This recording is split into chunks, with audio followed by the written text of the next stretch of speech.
মা রান্না করতে গিয়া 10 বার চিন্তা করে কি রান্না করব। আর সেই ফোলার হাতে এস্টু, ব্যাপার কি? বাপের জমি বিক্রি, আর না হয় মায়ের গয়না চুরি, না হয় স্ক্যামে বাজিমা। শুনে রাখো, তোমাদের মতো কাপুরুষের আমাদের লাইফে কোনো জায়গাই নাই, কারণ আমরা নিজের রাস্তায় নিজের স্বপ্নে বাঁচি। না মাইয়া, তুই ঠিকই বলছস। তোরা তোদের নিজেদের স্বপ্নে বাঁচবি। আবার 300 টাকা দিলে নাকি শরীর দেখাই নাচো, 200 টাকা বেশি দিলে খাটে আবার শুয়েও পড়ো, আবার রাতে নাকি 500 টাকার বিনিময়ে ইমো ফিল্যান্সিংও করো।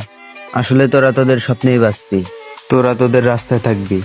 আর তুই মাইয়া এইসব কথা বলতেছ না, কোনো এক পুরুষের কামাই খেয়েই, হোক তোর বাবা কিংবা ভাই। সো ছেলেদেরকে নিয়ে বাজি কথা বলার আগে তোর বাপ ভাইয়ের দিকে তাকাইস।